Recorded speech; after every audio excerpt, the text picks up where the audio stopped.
I don't know how you guys, but it's been a beautiful weekend. So we titled this presentation for this year, I'm Black and, because last year we talked about some of the things in the world that made us sad when we think about who we are as Black people. And I wanted to really start to explore the layers of diversity. That what you see may not be all that there is to the story, right? That tells you one part of the story, but there are so many other stories underneath that story. And so I think it's really important for us to understand what duality is and multiplicity really means in day-to-day life as we think about diversity. So for me, my story is that I'm Black and I'm an activist. And I know as the founder of Black Therapist Rock, so a lot of people may not exactly know who I am. My name is Deran, and I'm the founder of Black Therapist Rock. I started the organization 2 years ago. This was right around the time of gearing up for election. And I was a military officer at the time, as well as someone who felt very deeply for what was going on in the world. We were on kind of the heels of the Trayvon Martin case, and I always felt that my expression of grief or pain had to be limited because of the occupation I chose. So because I was in the military, a very Republican, a very conservative environment, I didn't feel that all parts of me was welcome, right? And when we think about parts around money, we start to think about not being welcomed at work, what that means and what that looks like. It can be very threatening in a lot of ways. So we shut down parts of ourselves. And as we began to shut down parts of ourselves, other extreme parts rise up. That was what I learned about me. So in my creating this organization, it was really, now that I reflect back, it was created out of a part that was angry, a part that was isolated, a part that was confused about why are we alone, right? And I think Nicole was here last year. That was kind of something that really stayed with me, is she also said, I feel like things are happening in the world to us, and we're being told to figure it out. And so that was kind of the part that created Black Therapist Rock. And last year, as we talked about self-led activism, I remember not having a clue what that meant, because I really felt like all activism was great. All activism is perfect. What do you mean? You can be an activist from a park. That just didn't even register to me. Which usually tells us we're probably a park, right? And we have no idea that this could be a park.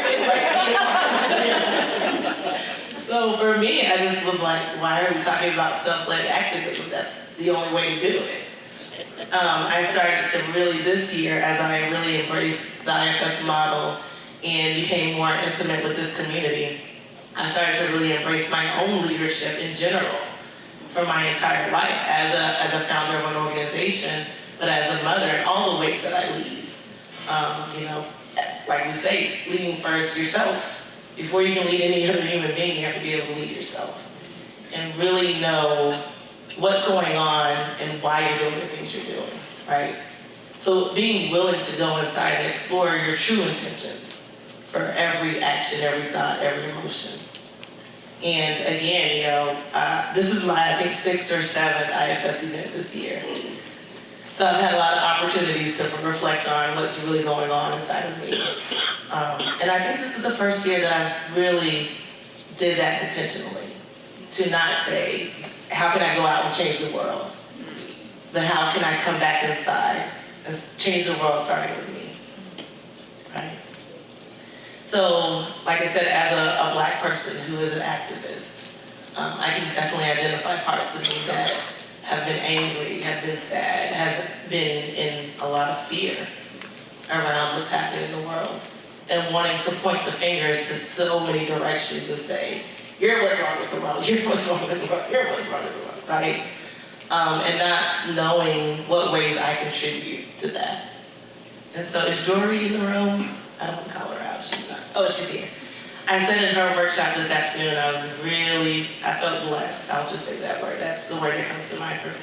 I felt blessed to be in her workshop because she talked about the stereotype wall.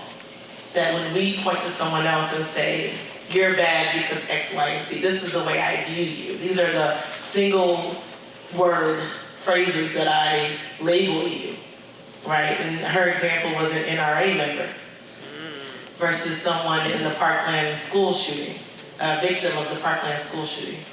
And so when we say, NRA members are all bad, and we start to build, someone said that's true, it's not true. Right, but a lot of us really have parts that feel that it feels true. Tell me why it's not. So I can only relate to that personally. There are people that I love and have known that might feel all white people are bad, right?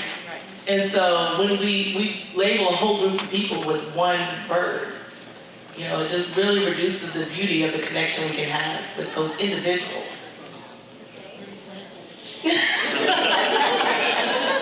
So, the military friends that I still have that are a lot of them are supportive of the NRA, but I know them in a different capacity, right? I'm talking about the leadership.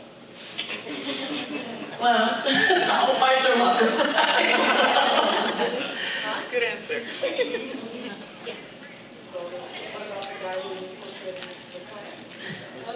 So I say this to say that when we're all in our righteous part, right, a part of us that can never be wrong, and that everybody else is wrong, and we are right, are we not as extreme as they are, right? And so for me, if we say all parts are welcome, it's not just the parts that we like. Yeah. It's not just the parts that we understand, but it's also the parts that we find confusing or scary. We have to welcome those too. So that's just what I've learned from my own journey, is that I have to, again, the only thing I can really ever really truly understand is myself. And that in understanding myself, I become more open and available to others. Right? And it frees up, it's a huge amount of freedom within myself because I've been able to be a better parent. I sent my son to a school system that I don't trust. He's the only black kid in his class, and we've had some issues. He's come home and said, I really wish I was white like everybody else, and cried into a puddle. And I had to step back and figure out what was my part that was 5 years old and felt the same way, and what was a loving response that could actually be available and helpful to him as his mother, right, as the leadership in his system and mine. So I think it's just so important for us to really acknowledge that someone said in one of my trainings, I was a PA for a level 1, and she said, we're all perpetrators. And I played the victim for a very long time in my life, personally. I have a lot of reasons to feel justified in my victimhood, or in my anger, or in my grief.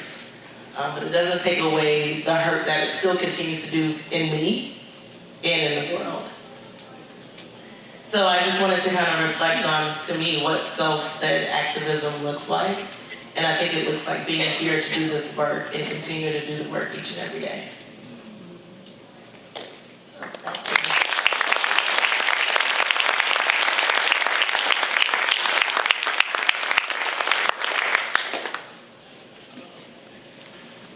I'll start off with a brief introduction of myself and give the rest of the panel a chance to introduce themselves as well. My name is Lenny Carter. I'm the founder and CEO of True Circle, which is a technical mental health tech platform that allows mental health professionals like yourself to engage, acquire, and retain more clients. We have a telehealth platform, a directory, and all the things necessary to make sure there's a place for people with diverse backgrounds to find diverse therapists and with those skill sets. I'm Black and I overcame poverty. Good evening, everyone. My name is Fatima Finney. I am the founder of my private practice in Jamaica Plain, Massachusetts, where I use IFS as a framework for healing to also provide culturally competent therapy. I'm also the director of the Boston office of South Bay Community Services, which is an outpatient mental health therapy system where we meet the client where they are, so we're doing a lot of outreach therapy in homes. And I'm Black and I'm a Muslim woman. Hello? Okay. There we sound? Okay, great. Hi, I'm Tamala Floyd, and I am the, first of all, I'm the BTR IFS consultant. I am IFS Level 2 trained. I'm also a licensed clinical social worker in private practice. My practice is online. I provide services to clients in 9 states, basically a trauma-based practice. I also do workshops, I'm a workshop facilitator working with adult women and helping them heal the wounds in their mother-daughter relationship. I'm Black and a single adopted parent. Hello. Great evening, everyone. My name is Lydia Guiti, and I am also a licensed clinical social worker. I am the creator of Your Natural Therapist, which is an online platform to provide emotional support to Black women in overcoming emotional barriers attached to obtaining outward beauty. I am originally from the Bronx, New York, and I am in Atlanta, Georgia. And I am Black and Latinx. My name is Ileona Okereke. I go by the name Illy. I am a school counselor and a licensed associate counselor. I am also the founder of Mesh with Illy, in which I write and speak about mental, emotional, and spiritual health. I am Black and Haitian. Hi, my name is Nicole Thompson. I'm a certified school psychologist, also known as, thanks to Deran, the urban school psychologist. I got that term from working in a large urban comprehensive high school for the last 5 years. I just resigned in June to start my own independent consulting to raise awareness and teach educators how to better serve students in those urban areas. And I am Black, and I am reversing the effects of my adverse childhood experiences.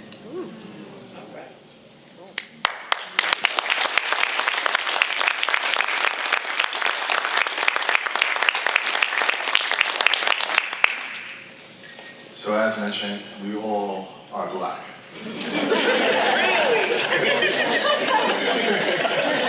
but my own personal experiences were overcoming poverty. I grew up in Brooklyn, New York in the 1980s, and this is an area where I've seen, substance abuse, drug needles on the ground, crack valves everywhere, domestic violence, regular street violence, gun violence, and things of that nature. And for a long time, as a child, I didn't know what poverty was. Poverty didn't exist to me. It was a statistic, it was a number. It was something that was out in the world that you hear about, but you never looked at yourself internally and said, I live in a poverty-stricken neighborhood. Because I had all the things that someone that is in poverty typically doesn't have. I had a warm, loving family. I had people that cared about me. I knew I always had a roof over my head. I had keys to my mother's house, my grandmother's house. They provided food for me every single day. So poverty was not something that I believed was me. It wasn't until I grew older and started exploring neighborhoods outside of my own that I realized that people looked at me as someone coming from poverty. The way I was treated, the way I was viewed, the way I was judged was an important part to me understanding that, wow, maybe I do suffer from poverty. But as I had the opportunity to learn from other people, attend college, and get a chance to see the world from a different light, I realized that poverty was a mind state. It was something that wasn't defined by a number. It was something that didn't define me when I walk into my guidance counselor's office, when I'm choosing high schools from middle school and figuring out where to go. Poverty was all a mind state of me figuring out where I wanted to go in life. If I kept that poverty mind state, I would have never grown and had a chance to earn my bachelor's and later on my master's degree. Switching my mindset, understanding what poverty was, it also taught me as a Black person that poverty didn't really mean what everyone else says it is. It meant hustle to me. It meant strength. It meant the things that helped me overcome in survival. Sometimes poverty is looked at as people that commit crimes, they're in poverty. But people don't realize that as a Black person, survival is the #1 key. The friends and loved ones that I've had that may have been incarcerated for poor choices, which were typically survival choices. These weren't bad people making bad choices. These were bad people in bad situations. And the key behind it all is that we learn how to hustle coming from these environments because it's all about survival. And when I use the term hustle, my grandmother was born in 1932 on a farm in North Carolina. Her hustle growing up to New York, was able to raise a family of 5 children with a husband and get a chance to kind of go through New York during some of the roughest times through the 1950s and 60s. Her hustle that she embedded and ingrained in me taught me that poverty was still just a mindset. As long as you provide, as long as you're true to your values, as long as you understood where you came from, these things were the things that were the foundation of our hustle and survival, and that helped me overcome poverty. Once again, I'm Lenny, I'm Black, and I'll overcame poverty.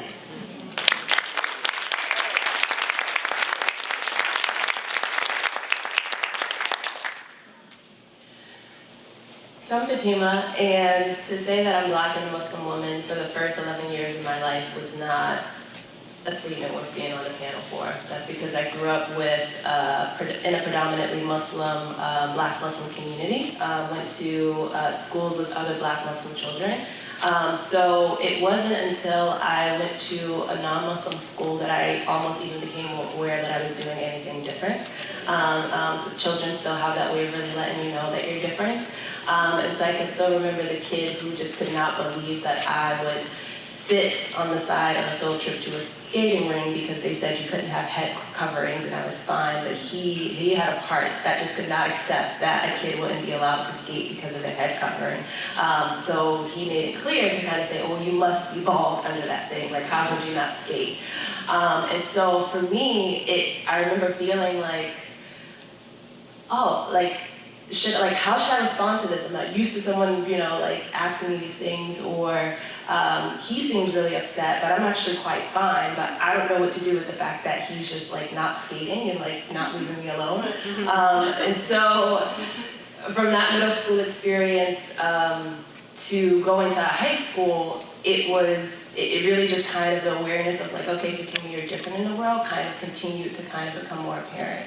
So I went away to a girls' boarding school in Connecticut, and so I went from being one of hundreds to one in hundreds. And what I learned in high school is that being a Black Muslim woman is that you tend to kind of live your identity, parts of your identity muted in different ways. So after middle school, I was like, all right, people are going to be so concerned about, my scarf and being Muslim, whereas high school, they were more concerned about my Blackness. And no one really ever talked about me being Muslim. I think they were so concerned about what I looked like, they didn't really care about what I believed in. So when I was going through high school, I was just like, okay, navigating these systems and feeling like, okay, like, developing my sense of like Black pride and, doing a lot to kind of make sure that I felt like the campus understood the issues of Black girls coming from inner cities to white suburban schools, and like what is our responsibility as children to be responsible for the feelings of other children and faculty. So by college, I was ready for the college campus in terms of like what will they be expecting of my Blackness, but I wasn't prepared for being a part of the Muslim student associations, and my Muslimness was put on trial by other Muslims from South Asian countries who were kind of like falling into some of the same stereotypes that we hear today, that Muslim looks a certain way, Muslim comes from a certain place.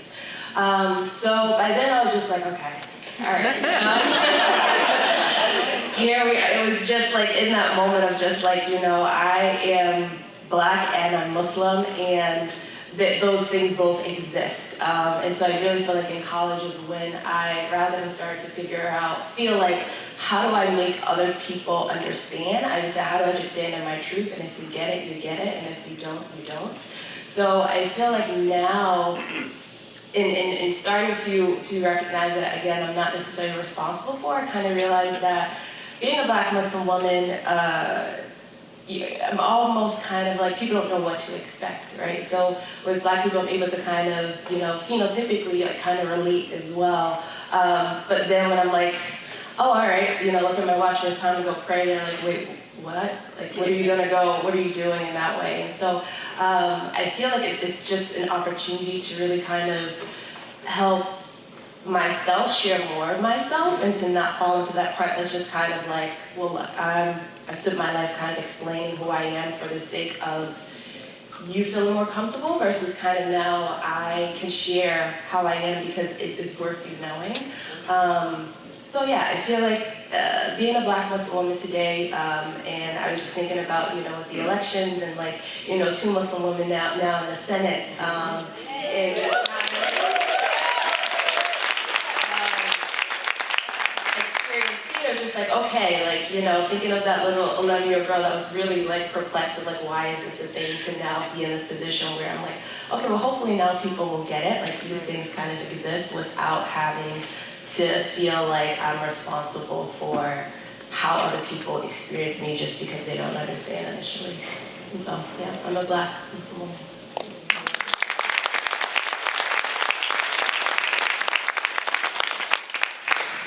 I didn't say this at the beginning, but I'm sure you understand that we're going to hold all the questions to the end. I'm supposed to make that announcement. But anyway, again, I'm Tamala Floyd, I'm Black, and I'm a single adoptive parent. I want to start this by saying something that happened as I came into the presentation that really put me at ease. I have this seriously anxious part. So before coming to the presentation, I did a Facebook post and asked my Facebook friends to send me good and positive energy as I was coming into the room for this presentation. Well, my 20-year-old daughter texted me and said, I'm Black and a single adopted parent. And she said, Mom, you're single? Because I'm actually married now. So this was like, she had all kinds of parts around, is that why Mom's in Rhode Island? Are they getting a divorce? What's going on? So anyway, that helped. So at 30 years old, I found myself single after 3 broken engagements and really wanting to, 1, be married, and 2, start a family. And since the marriage thing wasn't going so well after those broken engagements, I said, but you know what, I still can be a mom. And so I made the decision to go through the Department of Children and Family Services at the time in California. And at the time I also was working as a therapist, working with children who were in protective services. And so, yeah, my heart was really tender for this particular group of children. And so that's why the decision was made to adopt in that way. And then to do it now and not wait and do it as a single mother, a single parent. But this is what I found. When I started the process to adopt, if there are any adopted parents in the room, it's all of the classes you have to take. So I started in that class. I was the only Black person in that class. I was the only single parent in that class. And everyone else they were coupled. They were married and they were white. And so first of all, I was kind of like, should I be here? Am I the person to be adopting a child? And the people in the room also affirmed that, that the questions that I got were, the first question that I got was, can you afford it? And so I wasn't sure if that, could I afford it? Was that coming because I was Black? Was that coming because I was single and didn't have a partner? Was it a combination of both? But that was the question that I got. I also got that it wasn't fair, that I was somehow doing something unjust to a child, to adopt this child, and not, to adopt a child making the decision that the child would not have a father. And from my perspective, I was giving the child a home. And although the child was not going to have a father, the child was going to have an extended family.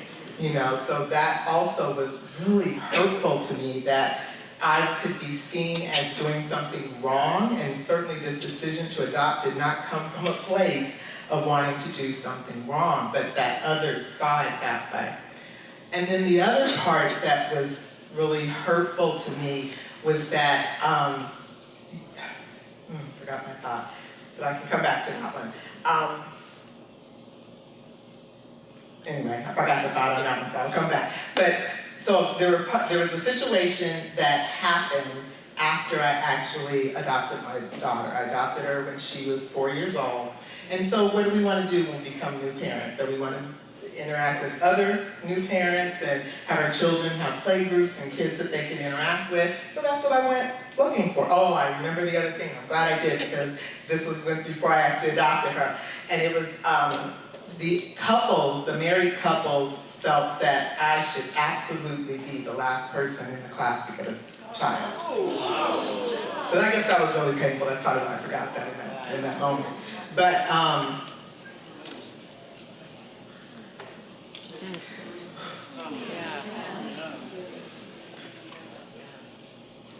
and the reason that I needed to be the last person is because I was Black and I was single. That was the reason. But thank goodness the Department of Children and Family Services isn't set up that way. The way that they were set up was that it was a matter of, one, who gets their paperwork in first. We're not going to start matching you with children until you get your paperwork in. Well, I am great at completing forms. So I immediately, I made the decision that anything the department needed from me, they would have it back in 72 hours. Period. I don't care what it was. I had to take off from work to make it happen. They would have whatever they needed from me in 72 hours. So that made me feel like, okay, well, perhaps I will get a child quicker. The other thing is, we're matched. So a child may come up for me quicker than someone else just because of the matching of parent to child. So they're looking at, we fill out this long list, at least back then, of what we wanted in a child and what we felt like we were incapable to handle. Because we certainly didn't want to give you a child that, was a mismatch. Could you handle a child that had mental difficulties or physical difficulties or anything? So anyway, I did all of that, and so that was what happened in the class.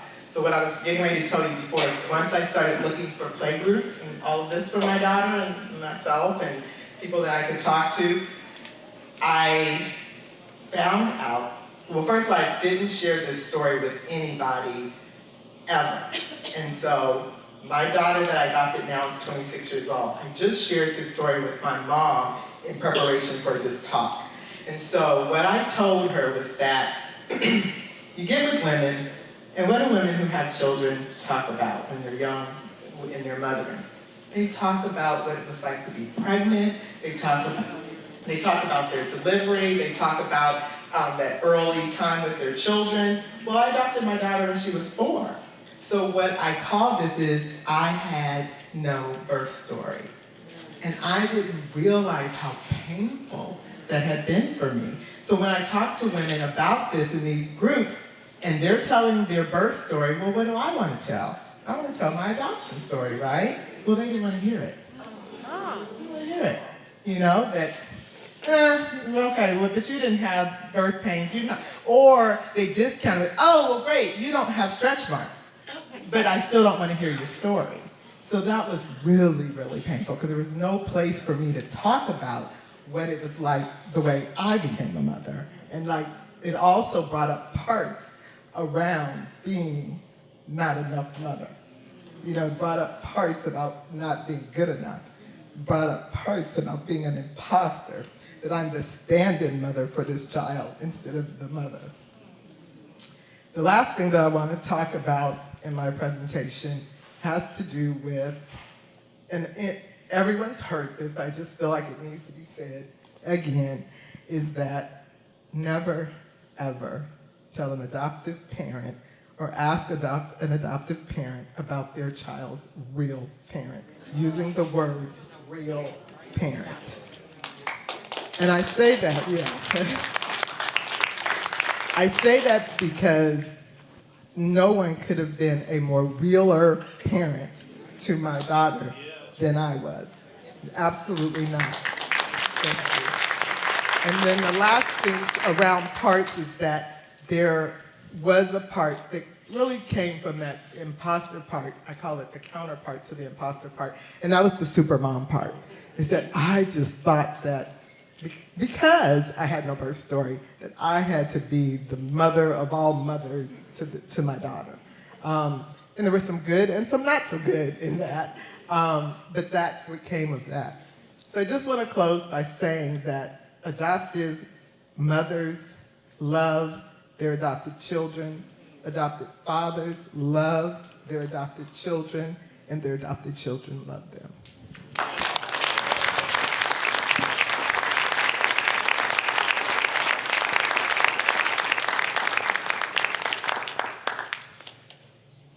Hello. Okay. So again, my name is Nydia Guiti, and I was born and raised in the Bronx, New York, by way of Honduras. And I identify as Garifuna, and Garifuna is a mixture of African, Arawak, and Carib. So my family is from Honduras, which is weird looking at me from the outside, because when you think of someone who's Latino, you don't think of someone that's Black. So I want to share a story with you all where it was my first experience as a child realizing that I was different. So like my mom used to always take us to like just random places. We would go like to Lady Liberty, we would go to the Museum of Natural History, the World Trade Center when it was still up. We would just always go somewhere on the weekend. So this one weekend, she took us to the Statue of Liberty, and back then you were able to go inside. And on the lower level is like a museum. And then inside, Lady Liberty's feet are covered in gold. And at the time, it was only 3 of us, so I'm the oldest of 5 kids. It's myself, I have a younger sister who lives in Birmingham with her husband, a brother that lives in Maryland with his family, and then a set of twins that are 17 years old. So this is before the twins were born. So we're inside Lady Liberty, and my siblings and I are on Lady Liberty's feet, and this is a long time ago because my mom had a Polaroid camera. So she's getting ready to snap a picture of us, and like my brother's on her feet, and I'm like, we're all trying to climb. And then there was a Latino man of a lighter hue that said, esos monos se tienen que mover, which translates, those monkeys need to get out of the way. And my mother flipped. Oh my goodness. I just remember, like, as I'm thinking about it, like my heart is racing. I just remember feeling like scared. I remember feeling hurt because like I'm not a monkey. Like why would you say that about someone, a child at that? And like it's like everything went in slow motion. Like my mom just kind of just like turned around, and she just like, it was like fire coming out of her mouth to him. And he was terrified to see this Black woman, well, who you thought was African American, respond to you in the same language that you disrespected her children in. And then like his face got like red and was like, perdóname, yo no sabía. And she's like, well, you don't have to know. You don't have to know, because had you not known that I speak Spanish too, you felt very comfortable insulting my children. And he, and I'm just like, Mommy, calmate, like it's not that bad, it's okay. But it was just like, I was scared because when my mother's angry, I feel like as a child, I felt like I had to protect her. And we're not home.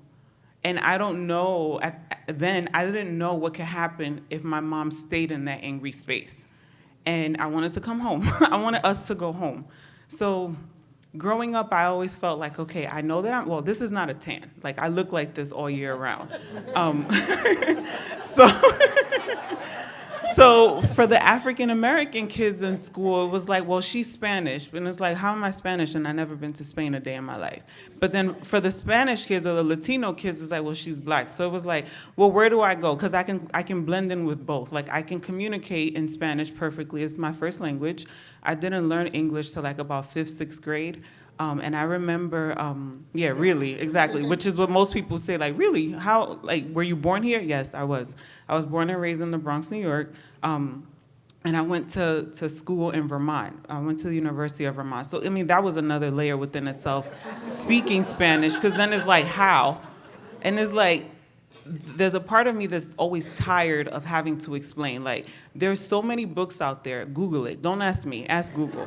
I don't want to have to defend who I am and constantly explain how multiculturalism, but also being multi-ethnic exists. Sometimes I just want to be. Like, I just want to be in a space and take it all in and not have to constantly educate about who I am, where I come from, and what that means to me. So my name is Nydia Guiti, and I am Black and Latinx.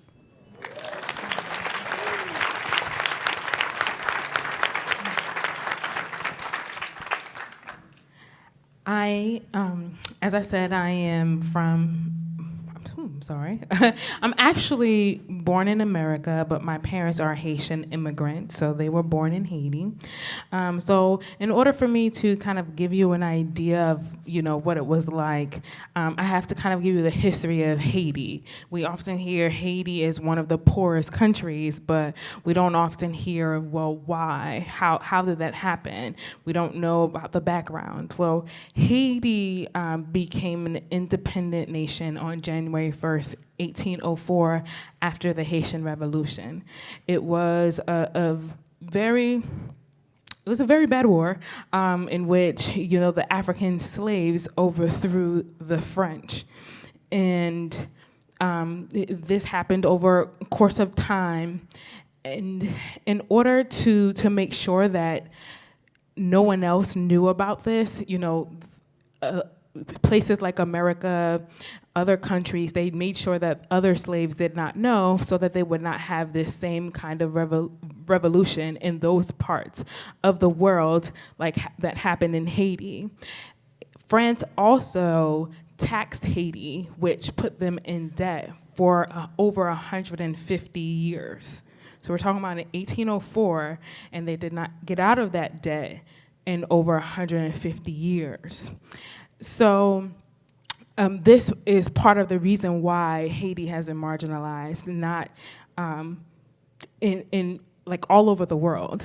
And there are other factors that I've also noticed. As I said, I am a school counselor. I work in a school district that is very diverse, but a majority of the Black students do come from Haiti. So whether they are descendants of Haitian immigrants or they are immigrants themselves, and what I noticed often from them, and even from my own experience, there are 3 common factors that typically happen. One of them being a language barrier. So for my parents, they did not speak English very well, or at least my father just wanted me to translate all the time. I don't know why. Because he knew English a little bit better than my mom did. But I would have to go around and translate for them. So I might have some students that, aren't coming to school because they have to go to doctor's appointments with their parents to translate for them. And even in my experience, even as an adult, I had to leave. I live in New Jersey, so I left New Jersey for a few months and went on family leave for my mother who was ill because there was no one there to go with her to doctor's appointments. Because in New Jersey, I'm calling her and I'm asking her like what's going on, and I could never get a straight answer. And it also, I guess what made me more sensitive to it was when my dad was alive, I would ask him well, what happened? He would tell me one thing, and then I would go visit him in Florida, and I'm like, I remember one time I said, what's wrong with your eye? And he was like, oh, I'm blind in one eye. Like, when were you gonna tell me that? Like when did that happen? And I know of all of your hospital visits, and so those were things that I did not know. Did somebody do something? Did somebody forget to give him something that would have been helpful to him? I don't know. So those were things that I had to do because when my mom would go to doctor's appointments, even sometimes I would be there and the doctor would just do things and not explain anything until I prompted him, what's going on? Tell me, what do we need? And have that conversation because it's assumed, oh, you don't know any better, so I'm going to pick the best thing for you. So that has posed an issue. But even in that, it caused me to grow up a lot earlier than I would have liked to. So, so oftentimes I had to tell my child part to hush so that my adult part could grow up faster than it needed to.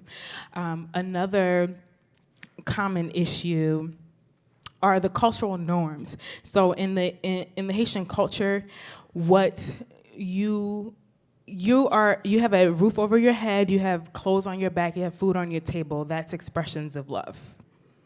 It's not, oh, I love you, oh, you look so beautiful, you make me proud. That's not expressions of love. So, not only do I have to grow up, but I get no affirmation even for the things that I'm doing, because that's not existent in the way that they communicate. Another one is the stereotypes that are often said. So we have, like in the 70s and 80s, I know like the CDC put out a statement saying that Haitians had tuberculosis, so that was an issue in the United States and people weren't able to get employment. Then there were things with child sacrifices, everyone do cannibalism, they eat other people, they have bad hygiene. So there were a lot of different stereotypes, a lot of things going on in the news, a lot of things that happened, maybe one or two people happened, but then, we have the label of everyone. So then, growing up for me was very hard because how do I tell people, do I tell people that I'm Haitian? Because then they have this assumption of me that has no basis. And I remember in high school, one of the students, it was like the first day of class, and you have to introduce yourself. I don't remember if the teacher asked us what we liked, but this girl said, well, I don't like French girls in skirts. And it was like, what?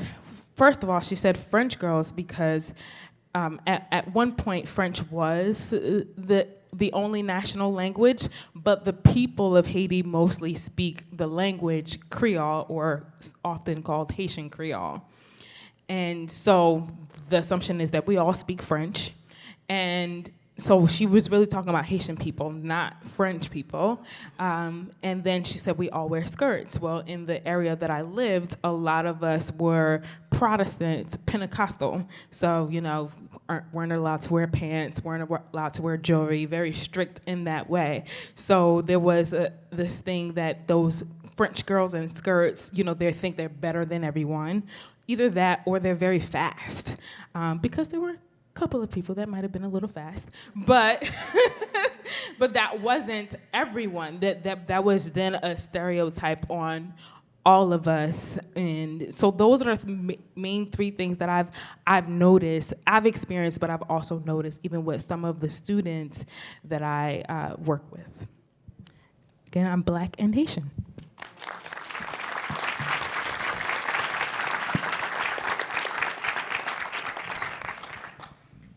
My adverse childhood experiences began in utero. And you might be asking me how I know this. Because I'm a superhero. It's like, no.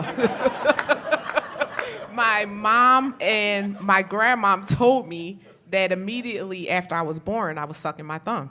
And I sucked my thumb for 19 years. And of course, now that I'm a school psychologist, I understand that that was a coping mechanism. I also understand that I didn't know what type of adverse experiences I was going through at the time, but I would soon figure it out. When I was like 5 years old, I'm pretty sure it was earlier than that, but that's as early as I can remember. My mom and dad, they were in a very abusive marriage. I would see my mom get beat up, slapped, spit on, called all types of names by my dad, until one day when my brother threatened to kill him. After my brother threatened to kill him, my mom finally got up enough courage to leave. So just thinking, we're leaving this abusive situation, everything is gonna be great. But that wasn't it, because we moved with my grandmom, and she lived in a very poor neighborhood. And she also only had a 2-bedroom house. And at the time, my mom had 4 kids. And we were all under the age of, if I was around 5 or so, 10 and under. So we're living in this house, this 2-bedroom house, and my mom and my grandma would argue quite often, to the point where my grandmom decided to leave so, she could stop the arguing. So she left the house to my mom and her children. But after this happened, my mom found a new boyfriend, and she started spending more and more time with them, eventually became pregnant, and was pregnant with baby number 5, And on one night, she got a call, and the call was saying, your boyfriend has been murdered. To make things worse, he was murdered by his father. They would always get into arguments, and that point in time, he decided to stab him in his heart. And my oldest brother was there, and he witnessed it. He witnessed it all. He witnessed him getting stabbed. He witnessed him trying to leave the house to get help, but he collapsed and died. Shortly after that, as you can assume, my mom slipped into a deep depression. She was still pregnant with her 5th child, and she would literally just drink all the time. When she was up, she would drink. She would send us to the speakeasy, because, back then there were speakeasies. And we were young kids, but we would go get her like little bottles of alcohol. She was up, she would drink it, and she would go right back to sleep. That sent her into a premature birth. So my sister was born weighing a little over 1.5 pounds. So since we had a 2-bedroom house, we would switch up times when we would sleep with my mom. And on one particular night, she sat us down in the front room, and she told us all that tonight was the night that she was gonna die. So of course, I'm begging and pleading with her, like, you don't know what you're talking about, don't say this. Long story short, my 2 brothers and my 1 young sister right under me, they're sleeping in one room. Myself, my mom, and my baby sister, which at the time I believe she was about 3 months old, we're sleeping in the other room. I wake up to my youngest sister crying. So I wake up to see why she was crying, and it was because my mom was laying on her. So I'm shaking my mom, and I'm telling her to get up, get up. Ashley's crying, and there's no response. So the more I shake her, I'm starting to realize she's just unconscious for whatever reason. At the time, I was around 8 years old. And it's peculiar because her friend, and this is why I think my mom committed suicide, for among other reasons. Her friend had came over to our house about a week or so ago and taught me, of all people, how to take pulse. And she told me how to take the pulse on my mom's wrist. So while I was going through all this, that came in my head. So when she wasn't moving, I took her pulse. There was no pulse. So I jumped out of the bed, and I told my brothers, I think mommy is dead. She was dead. So that led me to do what I'm doing today, because I said I'm reversing my adverse childhood experiences. I'm doing that by creating positive experiences, and I also mentor girls. I have a female empowerment group, and I told you that I'm the urban school psychologist because urban kids are my passion. When I was working in the district that I was working in, there were kids coming to me that made my heart break. Even with the story that I had, they were making my story seem small in comparison to theirs. So that is my story, and that's why I am reversing the adverse childhood experiences that I went through.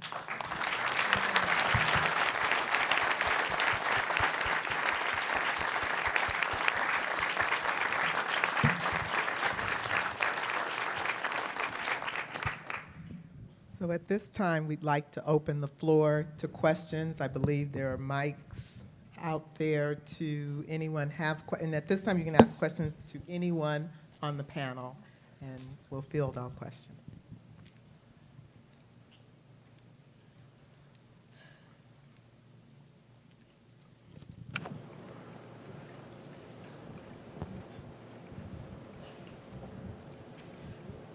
My question is, how do I get in touch with you to send you clients? Not all of you, because if you're in schools, I can't send you anybody, and et cetera. I didn't come in the very beginning, and I live in Cambridge, Mass. Don't know, but could you please be on a list and say if you're accepting clients? I definitely am accepting clients, and however, I only see clients online, Right. but I am licensed in 9 states, Yeah. so I am open to seeing. Okay. Certainly, I have a what is that thing called where you take letters in order to remember something like the first? I have a mnemonic device. So let's hopefully it works. So it is South Carolina, Mississippi, Arkansas, California, Louisiana, Alabama, Nevada, Utah, and Iowa.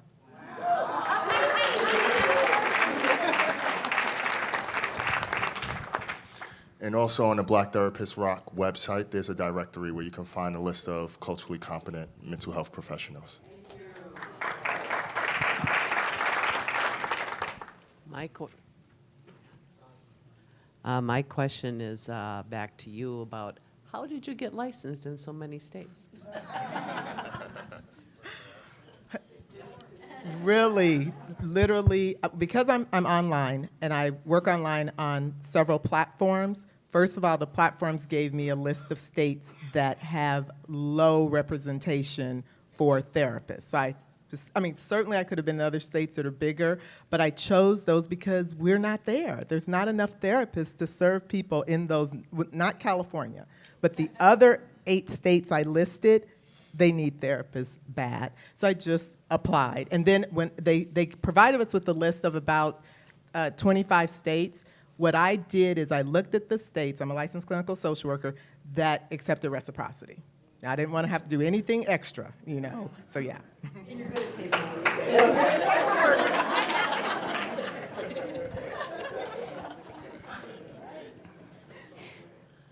So I'm Joya, and Nydia and I met each other at a party in Vermont. We're like, what are you doing at the IFS conference? No. But anyway, so I went to Deran's workshop yesterday, and I heard about your IFS journey, and I was just wondering what everyone else's journey is, ranging from, I took a level 2 and this and that and the other thing to this is my first contact with IFS. Just if you could speak to that, and including Deran. Yeah, I'll speak to that a little bit. So my own introduction to IFS was personally after kind of my transition out of the military, finally being able to look at my own childhood trauma. Because one of the things I learned is that a lot of parts drive our careers in the military, because you have to be pretty extreme in a lot of ways, like one of the core values. So another kind of just thing to throw out there, I met Nicole when I was 18 years old in the military. So it's a really small world. And I think that spirits just have a way of finding each other and reconnecting. But so, I was in the military, joined the military at 18 years old, kind of put all my childhood trauma on the back burner and tried to, just survive, like you said. I also was grew up in a lot of poverty and homelessness. I was actually homeless as I joined the military. And so my whole thing was let's always have food, because I didn't as a child. Always have a roof over my head. I didn't as a child. And then always having the basic utilities and basic needs. So after my 18-year career, I started to think about, okay, who am I? What do I want for my life? Because I had never been given a choice up until then. I was told where to go, where to live, where to work, when I could see my son, things like that. So I began to have some internal conflict, if you will, around I want to be this awesome mother, but I'm being told that I should be this, right? And I think that has a lot to do with diversity and identity, is knowing who we want to be and how the world sees you, or how your environment sees you. And so to answer your question, after my own experience of IFS, and they didn't call it IFS, I just knew after working with trauma clients in the military that I had never seen this before, and that this worked on another level that I had never been taught as a trauma therapist. And so I reached out to the therapist that I was working with. I always like to tell people I was in a 10-month program where we basically did IFS groups for 4 times a week. So it was like an eight-hour program. We would reflect in the morning, kind of what parts were up. We speak for parts in the morning, go to lunch, and then we would do art and kind of education in the afternoon. And so I did that for 10 months. So when people say you have a lot of self-energy, I'm like, I spent a lot of time working on that. And so that was my introduction to IFS, actually. And I was so passionate about it. I started listening to YouTube videos, and I wanted more Black people to have this. I want more people in general to have this freedom that I was able to gain because I was looking around and not seeing anyone else aware of this. So I reached out to John, who's leaving, and I know he's sick. Bye, John. Take care of yourself. But I reached out to John and I said, I have been told that, you're the CEO of this amazing model, and we need more Black people to be aware of this because we have lots of trauma, lots of, difficulties, and this can help. I know it. It helped me. And so I reached out to John. He was thrilled. I couldn't figure out why he was so thrilled. I was like, what's up with this guy? Because back then I saw him as this big-time business guy, and my experience with business folks was that they were very rigid and, distrustful. And so we had a conversation, and within 2 months, I think it was, Nancy, who's sitting up here on the front row, who's now my greatest mentor, came to our Black Therapist Rock conference, the first conference that we had last year.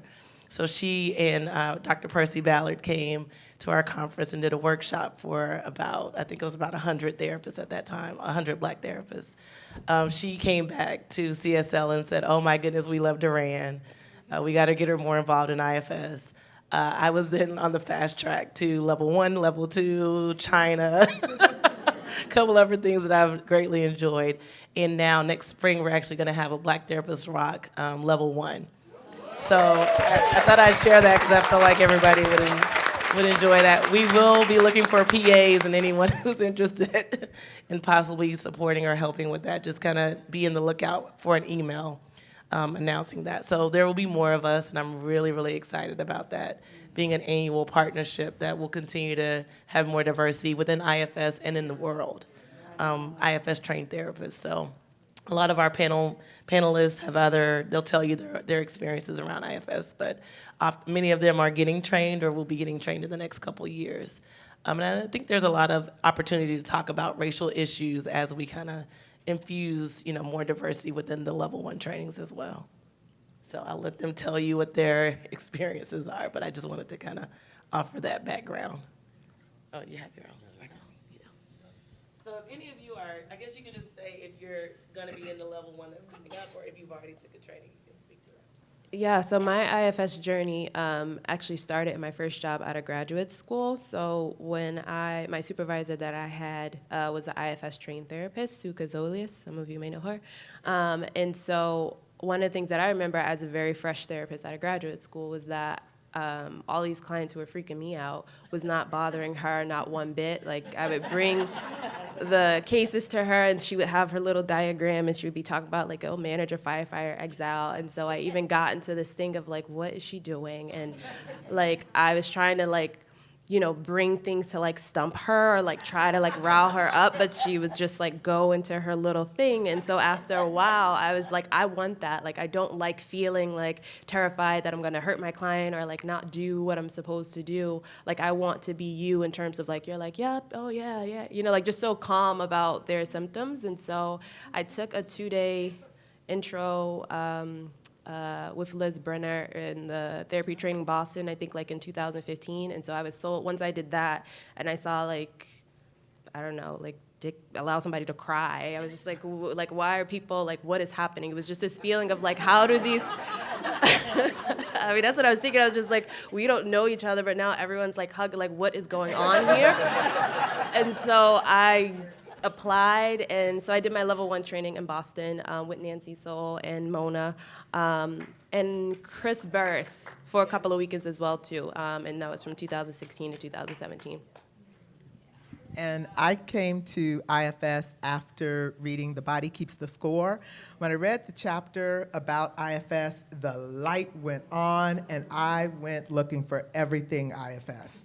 I was level 1 trained with Chris Burris and Sarah Stewart last year, and then I was just level 2 trained with Chris a month ago, and I will be PAing the Black Therapist Rock level 1.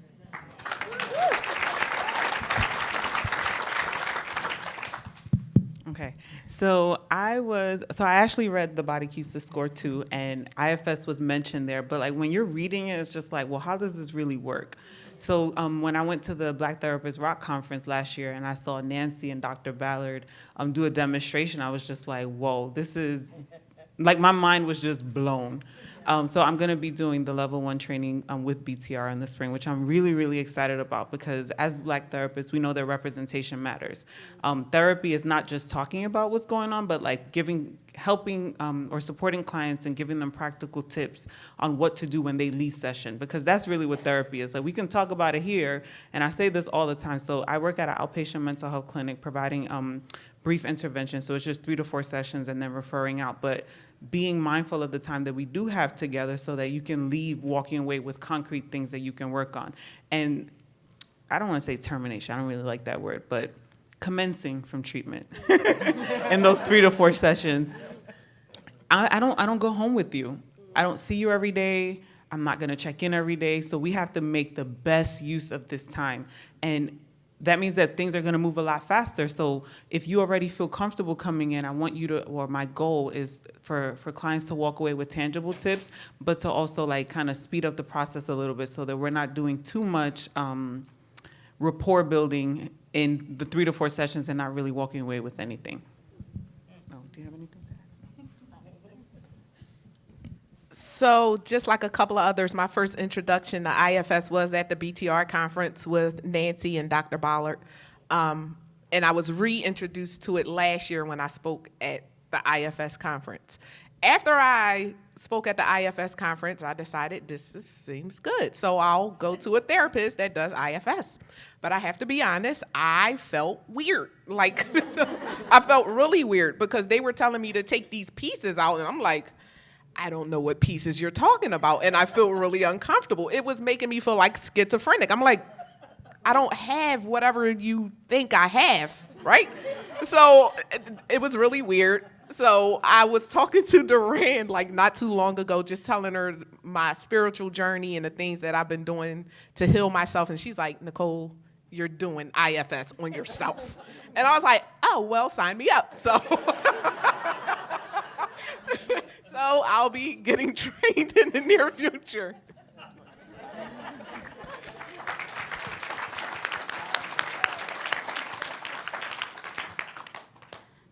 Well, I'm really happy to hear that because I hope you all get trained and I hope you train others because according to the neuroscience workshop I was at yesterday, the things that happen in the brain through IFS are really the ticket to what you want happening in the brain. So I hope you all get to.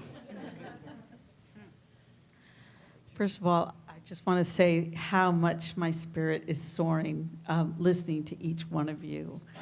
And I was one of 6 people who a couple years ago, we, with John, we wanted to address and discuss this issue of diversity within the IFS community.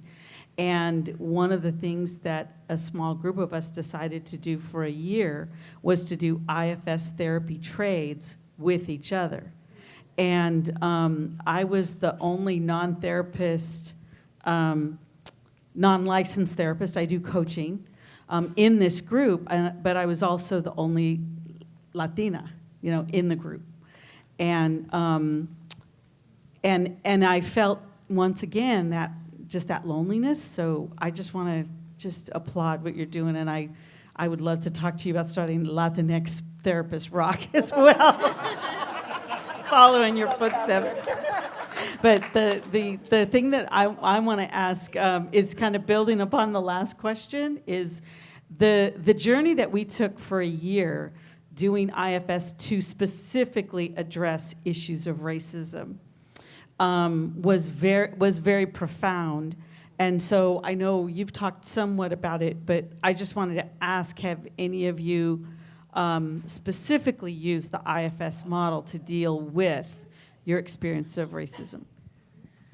So yeah, that's actually now my biggest passion because I didn't know, you don't know what you don't know. And so when I initially became the founder of Black Therapists Rock, I thought that would be my avenue to help heal racism.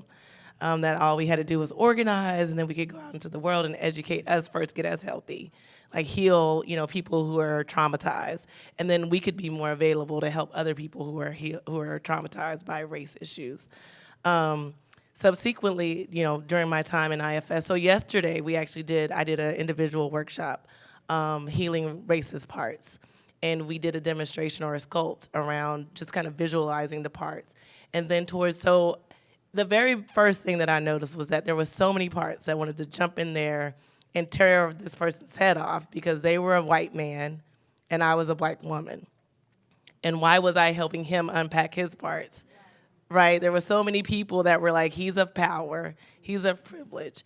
And what I have quickly noticed in the community, because I see that there's a lot of that, is that it kind of helped me understand that I don't need to be protected. Like I said, I lived most of my life in victimhood, and I have had times where I felt like, oh my God, this is not fair. I'm the only one. And I started to embrace that as a privilege, as an opportunity. After I was able to unburden those parts, right? There were some parts that had been, hurt before in the past by being the only one. But I know that I'm in a community and I feel safe in this community. I've had some good experiences here. So as I've been able to unburden my own issues around distrusting people that are different, I've been able to free up some of my own self to offer love to people who may seem different, right? So this person was in one of my level 1 trainings, and he trusted me enough. He felt connected and close to me enough to say, I have a vulnerable part that I want to work with only you. So again, like I said in my workshop yesterday, we can see privilege as a source of power, or we can use it as a source of power. Right? If we ignore it, if we avoid it, then we don't actually get to do anything useful with it. And so as I free up some of my own parts, I'm able to do work that I feel like is really powerful. And so we have people here that were in the class yesterday that we did the presentation. And I'm really working to create a theory around it. And I went to Dr. Short's legacy burden workshop, which really helped free up some of my own legacy burdens and really understanding how that plays out in today's society. Because I think that, like he said, America's just suffering from legacy burdens, right? And if we can really we know the steps, we know the 6 Fs, we know that there are ways to do that. But I think our own parts get in the way. If we're still coming from a place of fear over love, then none of us can heal. So I'm really, really passionate about moving forward in that work. I know a lot of people are sad because I'm actually stepping down as the executive director of Black Therapists Rock. But it's an opportunity for me to serve in a greater capacity. And it's not, business stuff isn't really my thing. It's not really what I'm passionate about. And so this organization was created, like I said, from a part that it needed to be done. There needed to be something in the world like Black Therapists Rock. And I think in order for that to continue and thrive, it needs to be in the right hands of people that can continue to help it grow and progress and thrive. So we are looking for a new executive director that can really help sustain the organization. And that, again, that's me taking care of myself and freeing myself up to do bigger and better work. Not better work, just different work that I'm more passionate about. So if that's actually, you hit the nail on the dot, what I want to do. I want to help heal parts that are impacted by legacy burdens, such as, because racism isn't the only one. And that's what we talked about, classism. We talked about patriarchy. We talked about materialism. And those, to me, like he said, are the main issues that our country is really, really struggling with. So I'm excited to do that work. Really excited. If you would have asked me a year ago, I said, hell no. I ain't doing that.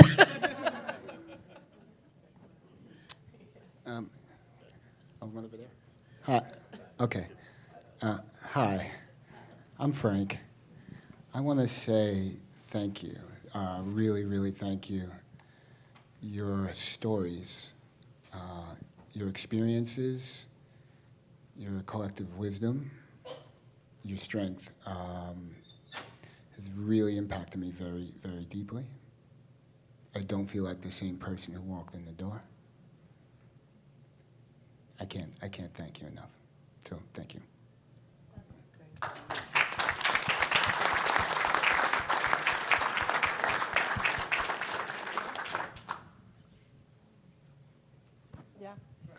Yeah.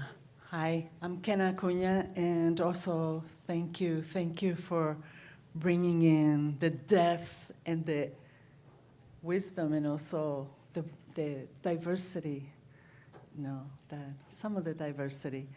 I work with the school systems in New York City, so urban, with training teachers, and a great majority of the teachers are white, and the very large majority of the young people they teach are either Black from many different parts of the world, and also Latinx, and also both.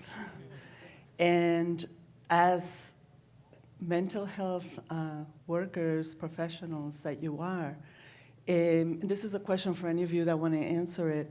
What is something that you would want the teachers that are teaching our young people to know or understand? I'll answer it. Because the district that I just left has pretty much like the same population, mostly African Americans, and the majority of the teachers are white. Not saying that their intentions aren't good, because I believe if you're a teacher, you have good intentions. But it's so much it's a lack of cultural competence that's there. Teachers' perceptions of Black children in general are just skewed. There's data out there that Black children are getting suspended as early as pre-K, and they're getting suspended multiple times. What teachers have to understand, educators have to understand is we are different. We are different. And you have to understand those differences and embrace those differences. Just because we're loud, and a lot of Black people are loud, but that's just us. Don't take it as us being aggressive, because we're not being aggressive. And don't take us, maybe, like if you tell us to do something and we question it, we're coming from a place where that's how we were raised. Question things that you're told. But it's things like that where a lot of educators get it wrong, and they discipline the children, and the children don't mean any harm by it. So I would strongly suggest that there's trainings to explore your own personal biases. We all have them, even us as African Americans, and it's more of a class thing, because when you start to teach in these urban neighborhoods, it can go from poverty all the way on up. And you have to understand that from every area, because even as I, slowly getting out of poverty and then getting to where I am, once you get out of those neighborhoods and those situations, you get disconnected from it as well. And you forget how it was living in those situations. And the way that I got over it was to become vulnerable with the students, sharing some of my personal information, just like the number of kids I have or whatever. But they saw me opening up, and they started opening up more, because by me opening up to the kids, it allowed them to see that I cared about them. I also went to extracurricular activities. That's, again, showing them that I care. And I was just pretty active as much as I could possibly be. And to me, that is the way to connect with the children and actually educate them the way that they need to be educated. Because just as we have implicit biases about the children, they have it about us too. Because they're looking at every face that's in there as another authority figure. Here's another person telling me what to do. And if you're already in a place where this country is right now, that's the last thing that you want. Another white person telling you what to do. Because our president is a terrible representation of it. So. I think, I think Deran said it earlier about, stereotypes, placing stereotypes on everyone. It's very important for teachers, I guess, to get to know their individual student as well. So then they know how to operate with that student.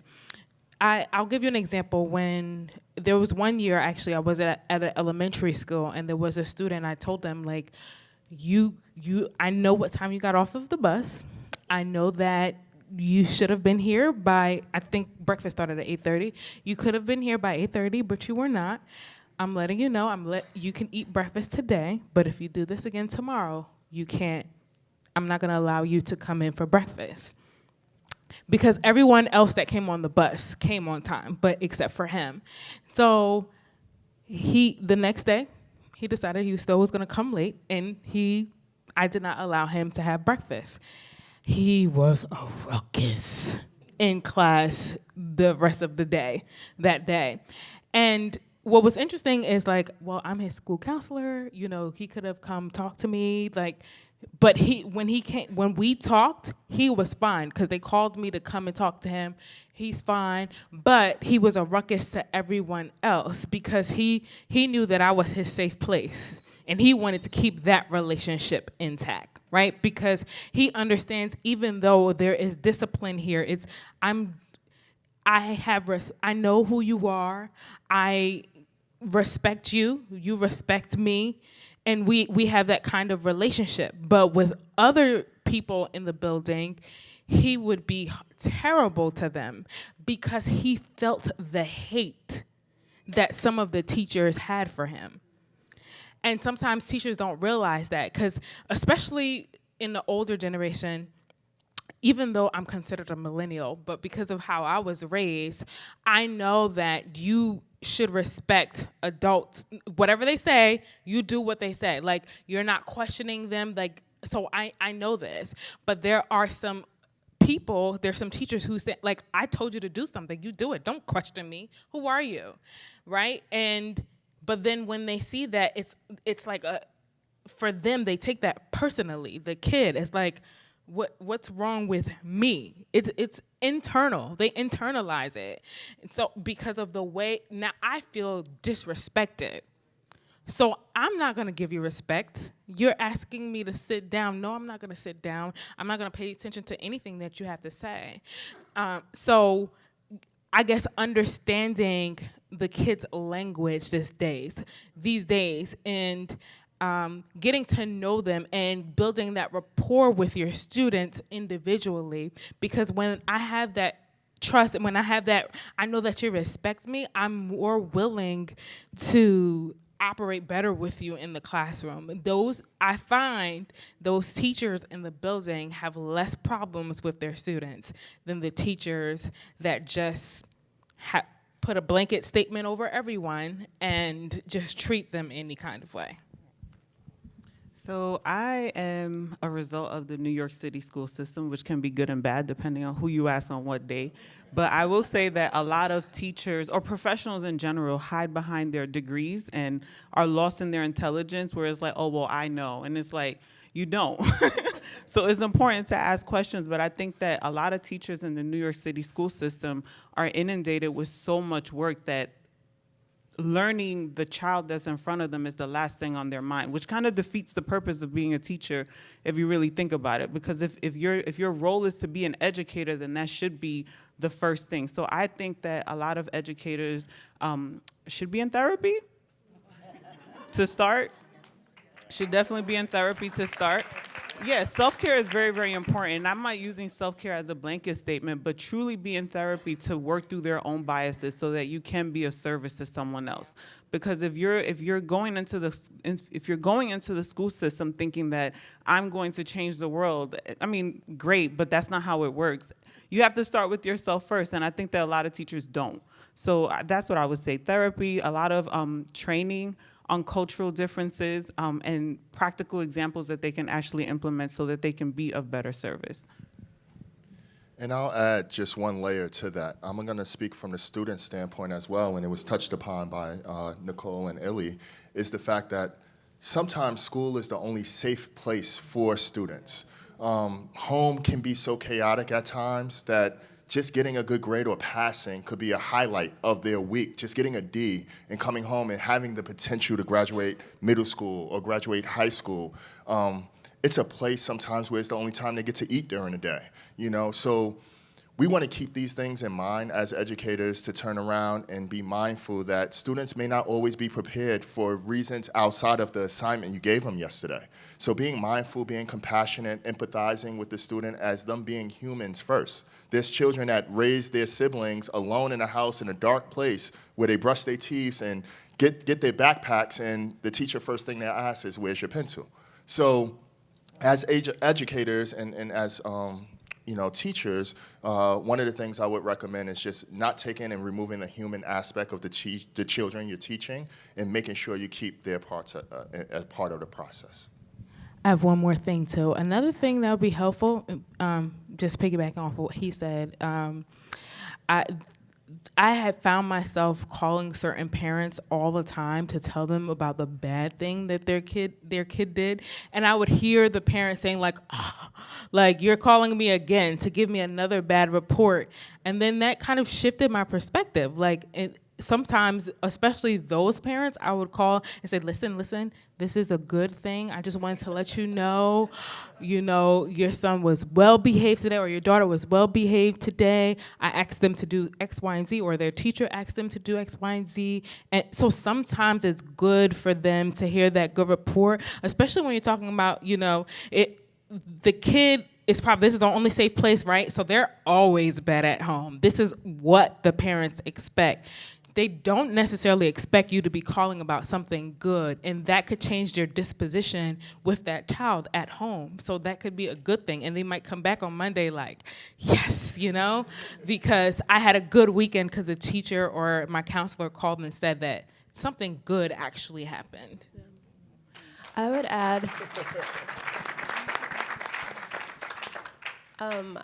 add for teachers and I think administrators as well, because I think that sometimes even beyond teachers, like staff, anyone who comes in contact with that kid can have an impact on a child's day. And I think offering kids the same things that we would want as adults. I see oftentimes in schools there's this idea that kids don't deserve respect because they're younger than them, or that kids don't need affection or they don't need validation. They should just kind of obey. And I think also having staff just kind of think about their former child selves in terms of like, what would you need if you were in this position? How would you feel if you were, speaking or disciplining yourself in that way?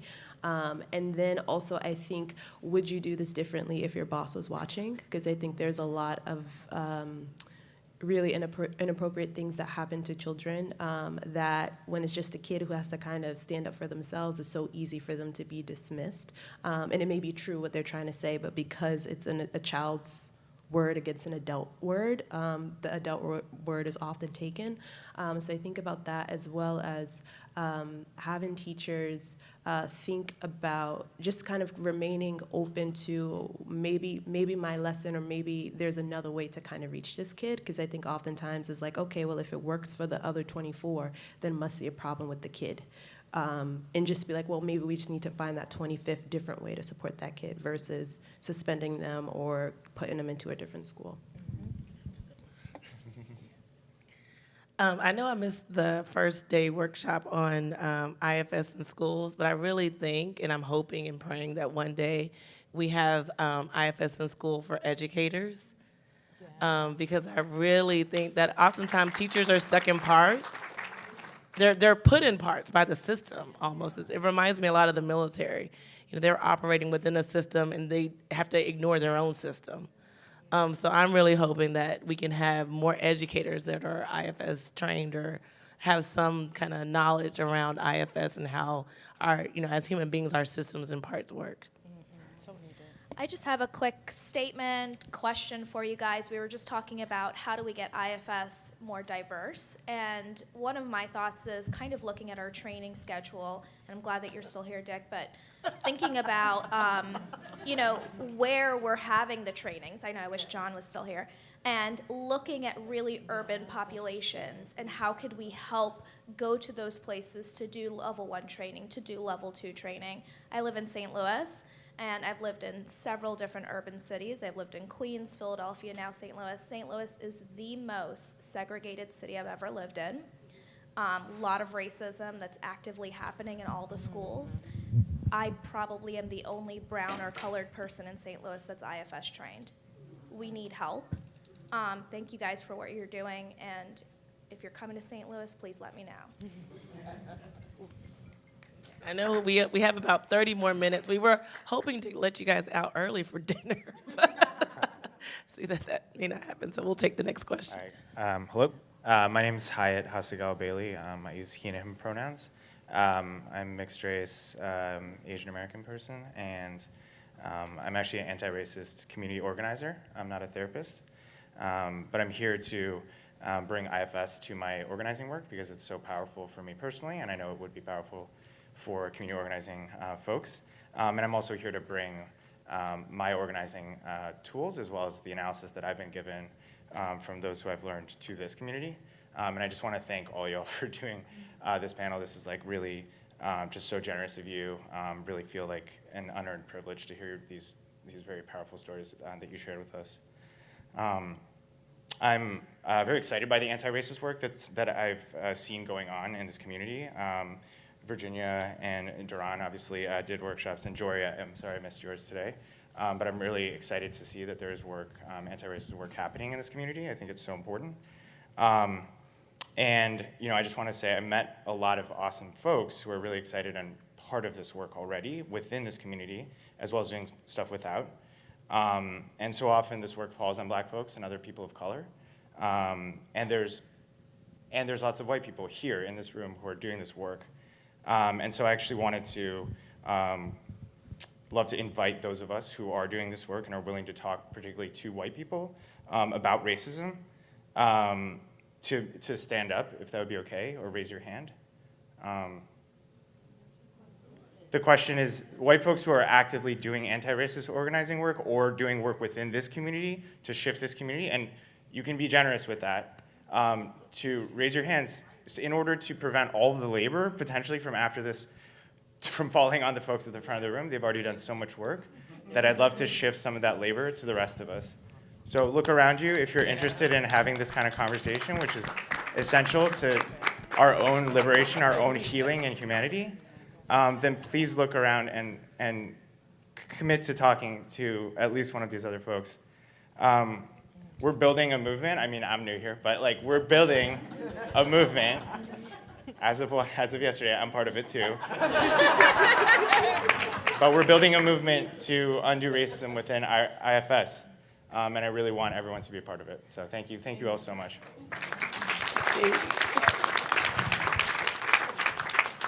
Thank you. I'm Peggy.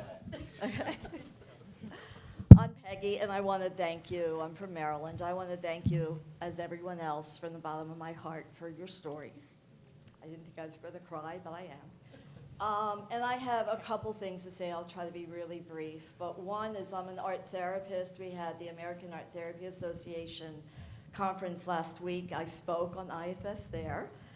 But our keynote was named Dr. Joy DeGroy. Do you know who she is? Wow, yes. And she wrote the book, Post-Traumatic Slave Syndrome. Yes. And if that's not legacy burden. It is legacy burden. Right, it was incredibly powerful. She was a compelling speaker. And I would encourage you all to look at that work. It was unbelievable. So I want to pass that on. And the second thing I want to say, and I'm going to try and say this carefully because it's not about me, but the therapist from Honduras, it's more addressed to you, but it's another issue. I helped found, that's why I'm saying it's not about me, but I helped found an alliance in Maryland to deal with the separated children at the border, and it's called EOS. It's helping immigration justice for children, separated children. We may have as many as 6,000 or 7,000 separated families. And I was contacted because I'm an art therapist, child therapist, 40 years of trauma training. And I can't help these kids. Do you know why? 2 reasons. I don't speak Spanish. And secondly, with all my trauma, and I am a deeply trained trauma therapist, I have no idea of the trauma that's endured by migrants seeking asylum from Latino countries or any other country. But specifically Latino, I have no business treating these kids without that cultural competence. I've already been trained in working with a translator in therapy because I don't think my brain's going to be able to learn Spanish in the next few months.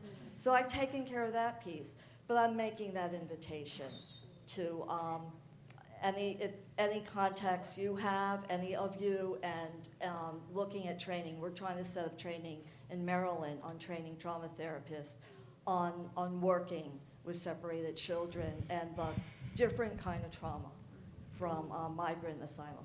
So that's what. Speak to that. I think that as a Spanish-speaking therapist, and I'm trying not to like cry about it because it's a very touchy subject, because that could have been me. I was just born in a different year, where I was just born in a different time, because that could have easily been me, very, very easy. My mom came to this country, and I was fortunate for me, I was born here, but I don't think it's so much the modality, it's just the language barrier to start. Is the language barrier. And I know that where I work, I am the only Spanish-speaking therapist in 12 satellites. And by default, everyone comes to me, which can be good and bad. But I think that the language barrier is the biggest thing right now. My husband's a school psychologist in Baltimore City, and he is fluent in Spanish, so he does see a lot of the children who are refugees. But the piece that's missing still is that specific trauma. Adelise, are you in the room? I just want her to stand up. She's one of my level 1 sisters. A Latina here in Massachusetts, or we're not in Massachusetts, but she's in Massachusetts originally, in New York City. Has done a lot of community organizing work with Hispanic populations and migrant populations. There's I think a lot of people in our IFS community doing really great things. A lot of wonderful allies. I know Kenna as well is doing some work with children of families who've been impacted by immigration. Is that correct? Rosa, sorry, she's not here. But there's a lot of people. That's what I love. That's why when I say I feel safe here, I can't go out in the world and find a room full of us. You know, so that's what brings me here to continue to do the work, because there's other people here doing the work. So I just wanted to, kind of bring awareness to some of the other people here that I know. I want to thank the entire panel, and I just want to speak for a part that I'm aware of, and that's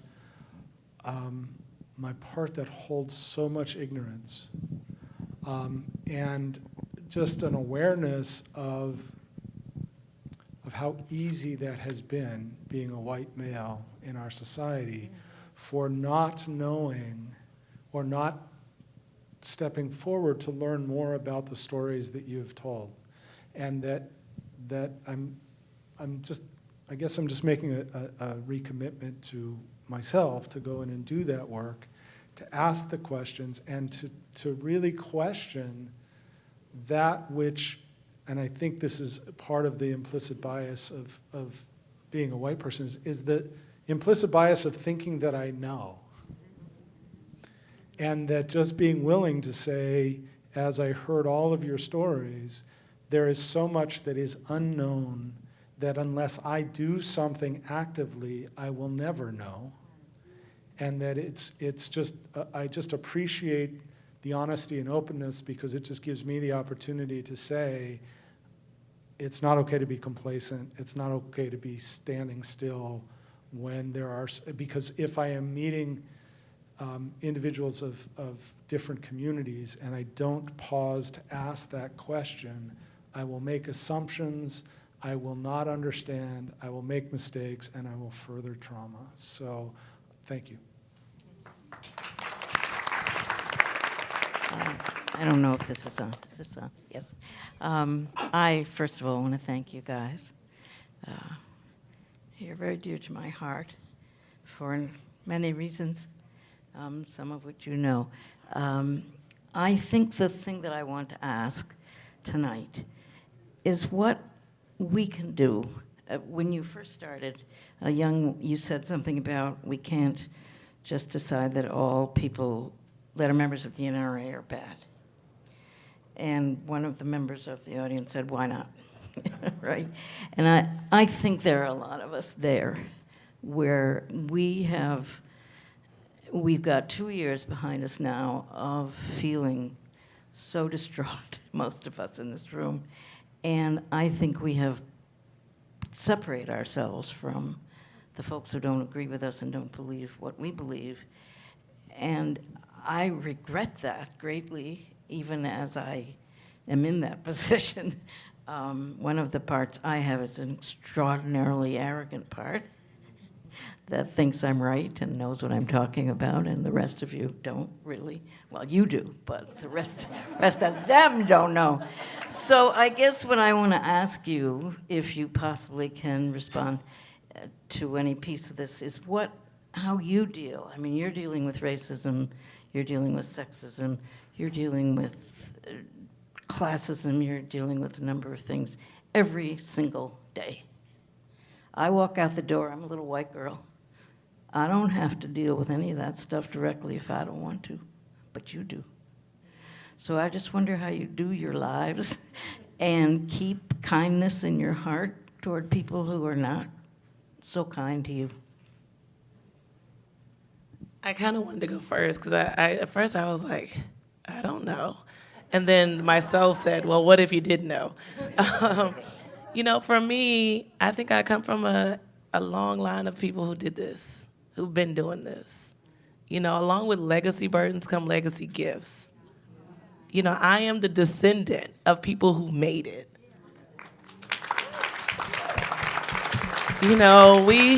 We have many, many, many great people who allowed us to be here today.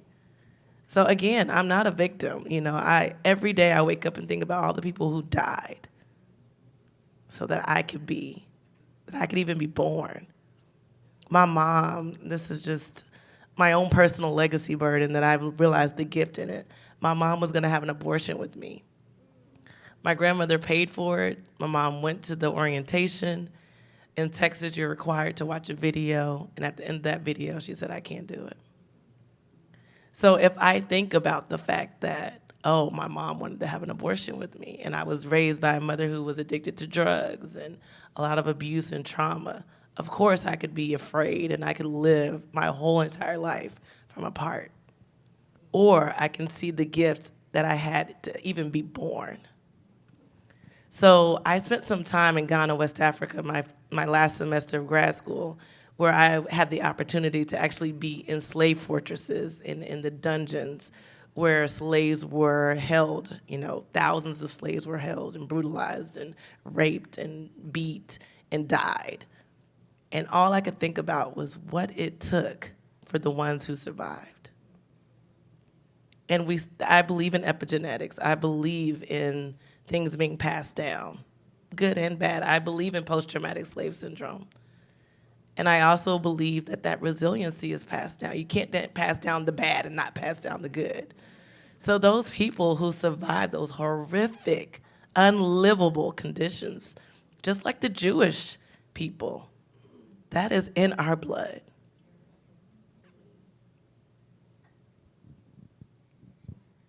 So I am Black and I'm not a victim.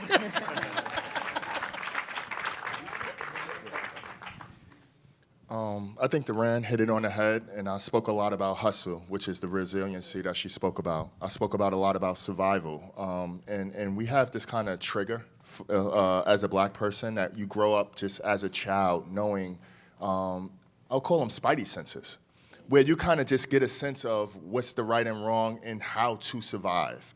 And getting through day to day as a Black male in America, and I travel across the country with the work I do. I'm currently living in Kentucky and doing some work out there with the opioid crisis until February. And man, I mean, that state is different, if I could say anything else. And in a positive way, they got great bourbon. So, it's some good there too. And I know why they have great bourbon, because I need to drink more of it. But essentially, it's one of those things that when you grow up as a child in a Black family, and as Deran mentioned, the legacy behind survival. My grandmother on a farm in 1932 being born once again, where she moved to New York City in the late 1940s. I mean, this is the time where the Great Depression was going on. She was raised by her grandparents. Her mom moved up to DC, and she stayed on the farm with her grandparents. And the stories that she would share with me, the tools that she would give me, she always taught me you can do what you can with what you have. I don't need more Just look at my surroundings, look at what I have around me, and work with what I have, and move from there. Keep moving forward. Put one foot in front of the other. And these gifts that she given me, these tools that I was taught at a young age, I took the subway to school in New York City in 6th grade. I was 11 years old, traveling halfway across the other side of Brooklyn to a predominantly white school to get a better education, to get out of the ghetto and get a better education. So I lived through it. My dad used to get chased across the train tracks in New York City in the 1960s when he was in high school, where he had to carry a gun to school, that homemade gun, just to survive and go through those things. So these stories that I came behind, the legacy that I had with the people ahead of me, gave me my spidey senses and superpowers to be able to survive my day-to-day. Thank you.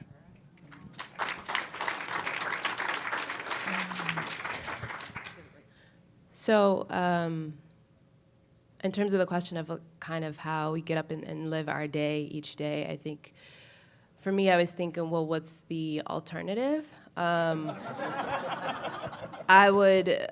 think, just in a sense of like, well, for one, I think for me, perhaps this is where my faith and just my outlook on life, I think that there's this false narrative about like white privilege or like this, it doesn't tell the whole story. Like, I feel like it's always propped up to make people who are sitting up here feel like, oh, you're just gone through some stuff. But I'm like, I'm a therapist, so I know plenty of white people who've gone through some stuff. And so I think like even with like IFS and even just life experience, I'm just like there's this narrative that has been pushed for so many years and centuries of like, oh, you're suffering and you're not. And I'm like, well, when we look at the polarization that's happening in our country of the Trump supporters and us, like we know as IFS therapists what happens with polarizations, and it doesn't work out for anybody. And so that's why I think for me, I don't necessarily subscribe to this, oh, like it's them, or like the white man has all of these other different things, because again, I'm just like, everybody has parts, everyone has a story, and I feel like every time we come here, I'm just like, it's not this, oh, we're suffering. I think suffering looks different, and that's when we psych ourselves out to think that, oh, luck sucks, like, glad that I'm kind of not Fatima and all her Muslim black stuff. And it's just like, but you have, your other stuff, I think, if we're really being honest. Like, I think that any of you could have sat up here and told different stories, but it would still be stories of pain and struggle and feeling like you were other than. And so I think the way that I kind of get through a lot of my days is that I really ignore a lot of stuff that I don't think really sits in truth. And I think the narratives about privileged people, and that's not to say that there aren't people who are suffering, but I think that it's, like there's an agenda with those narratives, and we know what happens when there's agendas versus when there's just openness. So I think that's how I get through my days.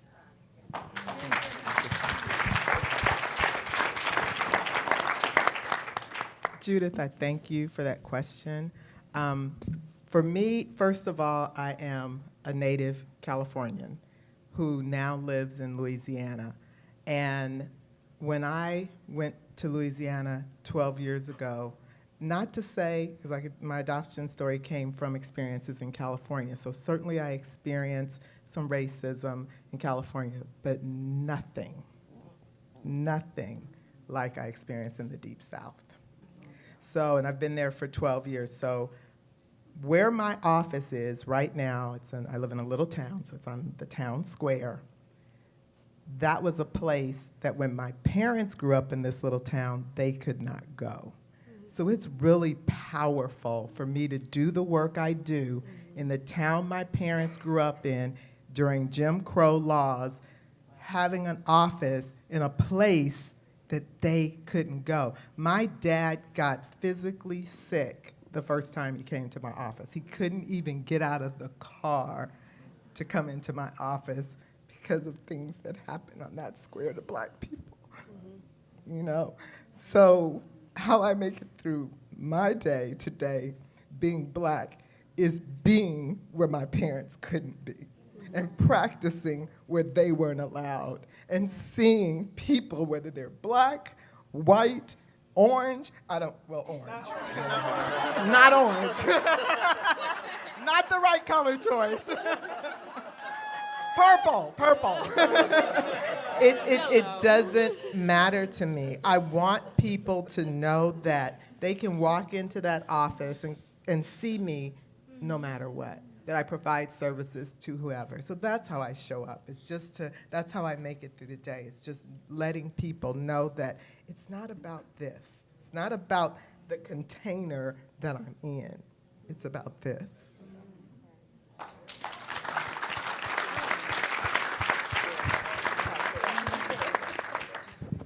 So everyone before me kind of already hit it, but I just want to say that I just wake up like you do every single day and live life in a space of gratitude and love. My mom has always been intentional about sharing with me her childhood. And when I parallel the access that she had or not and what I have, I'm thankful. So I don't have a choice, kind of like what Fatima said, well, like, what's the alternative? Like, am I not gonna wake up and thrive? So I just kind of wake up every day and do my best.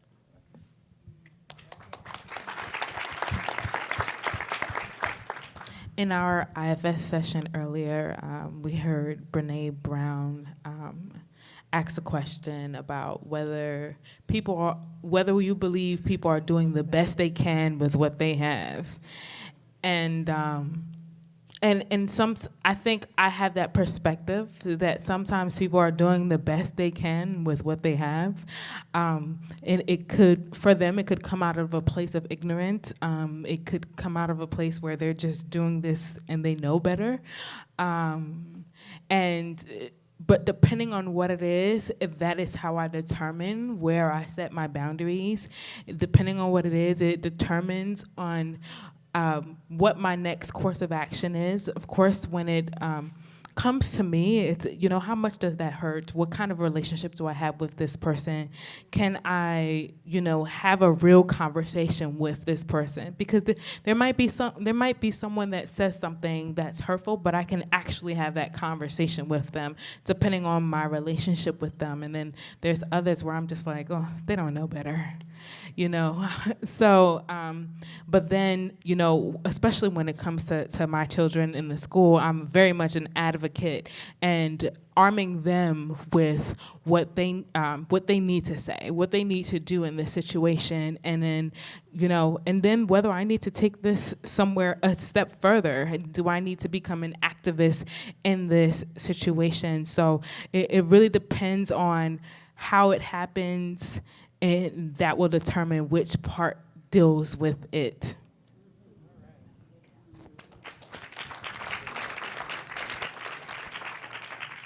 I think the way that I get through it every day is because I've always had like loving people from different races in my life at one point of time. So that just allowed me to see that all people aren't bad, and a majority of people are good people. Even people that are racist, racism is passed down through your parents. So they're just acting off of what they've actually been taught. And you never really want to believe that what your parents taught you was a bunch of baloney, but many times it is. So,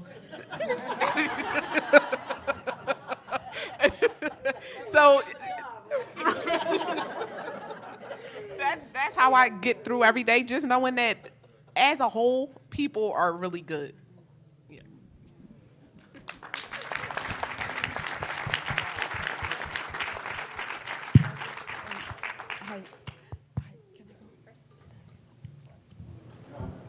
Oh, okay. Hi, my name is Jennifer Wortham, and this is just a huge thank you.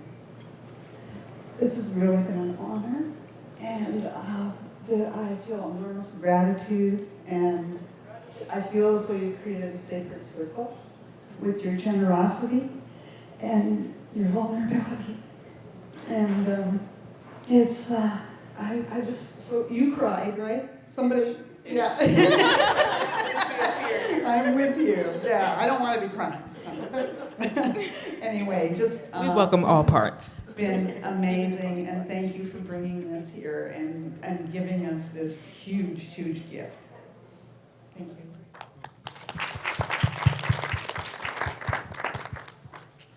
you. Hi, I'm Julie, and thank you so much, and I feel not only grateful, but filled with more hope in listening to your stories and, just the resiliency and everything that you're talking about. And I wanted to say just two things.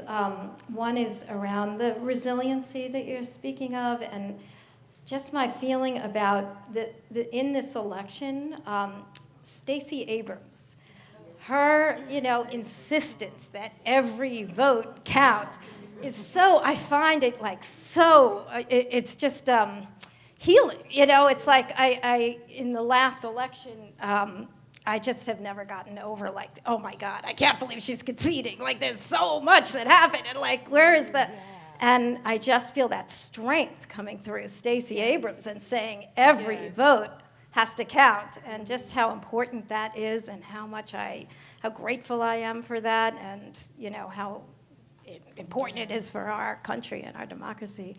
So I wanted to say that, and also just one comment about what you said about other white people and white men, and the idea of that, they are just, the nothing but privileged, and, I just feel like that, there's a privilege in not in being able to own your own oppression, and not having to be sitting with, owning nothing but privilege, and there's a lot of stuff, and a lot of the rhetoric as you listen to Trump's and his people, and the speeches are all about victimhood. And I don't know, giving people space for their own suffering is really important in terms of healing. And it's not to say that there's not unbelievable perpetration, and that isn't, it doesn't need to be completely, taken responsibility for, but how do you get there? So thank you so much.